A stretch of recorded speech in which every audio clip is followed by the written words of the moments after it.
I love the Gypsy Kings. Perfect music for making Pico de Gallo. Hey guys, Mark Garcia from chefmarkgarcia.com. How are you? Got a lot of responses back on my video recipe I did for Tim Ferriss's slow carb diet, the morning breakfast. One of the items that I mentioned in there was the Pico de Gallo, and I had some very nice comments. Thank you, by the way, for those of you who wrote into that. But some of the comments were, Mark, can you show us how to make the Pico de Gallo? Either folks had never heard what that was, or they weren't happy with maybe the salsas that are also recommended for the breakfast. So Pico de Gallo, depending on which legend you listen to from Mexico, the slang term is that it means the beak of the rooster. Also, the colors that you'll see, they represent the Mexican flag, and there's some kind of PG and some X-rated folklore on the benefits of Pico de Gallo, but we'll save that for another episode. So in the Pico de Gallo, it's pretty simple. I'm using fresh ingredients here. We basically are going to use tomatoes. You want to get a nice ripe tomato, whether it's beefsteak, Roma, or you can even use some of the vine-ripened tomatoes. White onions. I like white onions because I think their flavor is a little softer than a yellow onion or a purple onion. Plus, of course, the color, as you can see, I mean, beautiful right here on the board. We're also going to use fresh jalapenos. Again, different sizes that you can get in your produce department. I've got some serrano peppers too. I just happened to see those at the market today and they looked really nice. Fresh lime juice. This is a big part of it. And cilantro. Cilantro looks like flat leaf parsley. It's got kind of a unique, some say a soapy taste to it, but it's got a little bit of spice, but we're going to use that as well. All right, let's get started. So, I love that song back there. The tomatoes, you can see I've got those diced up. And what we do, some simple ways to dice up your tomatoes. I've cut this one in half. Basically, you just make nice slices. We're going to work smart on this. We're not going to work hard. What I'm doing before I start to dice, I'm kind of cutting up and divvying up the tomato a little bit. Notice how I made those grips with my hand to keep my fingers out of my knife's way.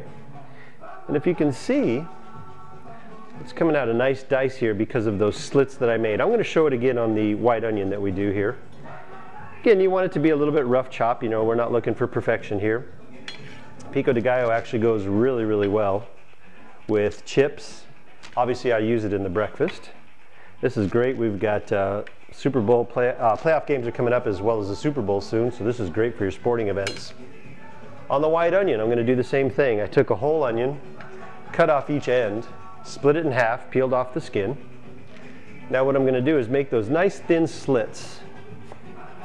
Now what I'm doing is I'm going all the way through the onion, but I'm not going to the end of the onion.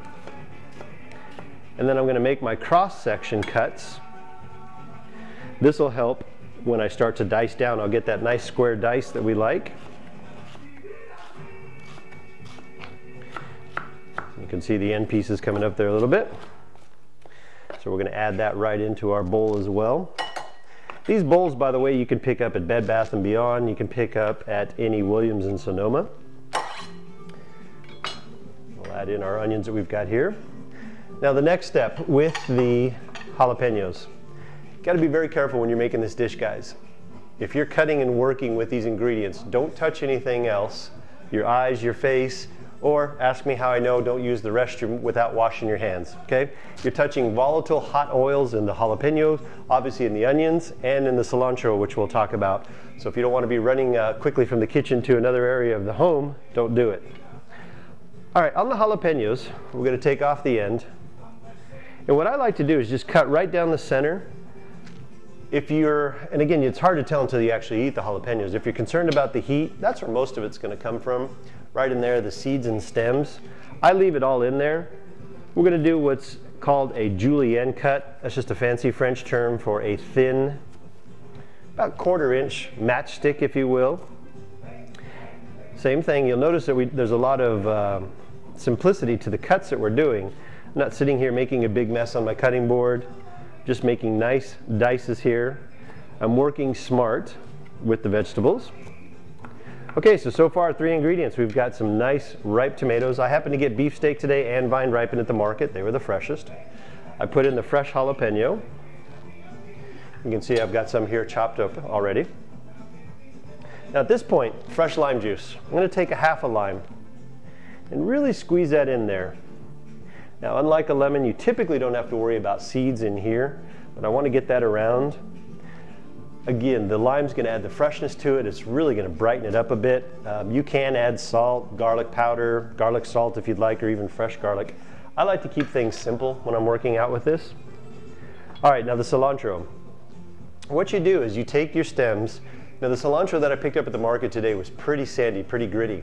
I have a salad spinner. You can also dip it into one of your bowls in water and just keep dunking it to get all that dirt and grit to pull out of it. If you do have the salad spinner like I have, you then want to spin it to get the excess moisture off. But basically what I'm doing is just picking the leaves off. You can see they come off fairly easy. You could use the stems. I don't like to. I see some cooks who do it, but you know, hey, this is the beautiful part about cooking. You can do whatever you'd like. It's your recipe. If you don't want to use cilantro, you don't have to. You can certainly use a little bit of Italian parsley or just regular parsley. And all you do with that is just get it in a nice bunched up little pile and run your knife right through there. You can see I'm going to mix that in. I already chopped some up. I'm going to take a nice spatula and just kind of work all that through. Now I've got a big batch here, but we're going to have some folks and friends over for the weekend. It's playoff weekend here. But you can see, I don't know if you can zoom in there, and see the wonderful colors. I can smell everything in here. The freshness of this is really coming about. This will last in your refrigerator about, I would say, 5 to 7 days. You don't want to keep it that long. But again, the fresh lime juice is going to help keep that freshness going, keep it from wilting. All right, let's give this bad boy a taste here and see what it tastes like. Oh my gosh. It's missing one thing. Nice Dos Equis beer. Well, Mark Garcia, chefmarkgarcia.com. Hope you enjoyed the fresh Pico de Gallo. We'll see you. We got some more recipes coming up for the 4-Hour Body by Tim Ferriss. Cheers.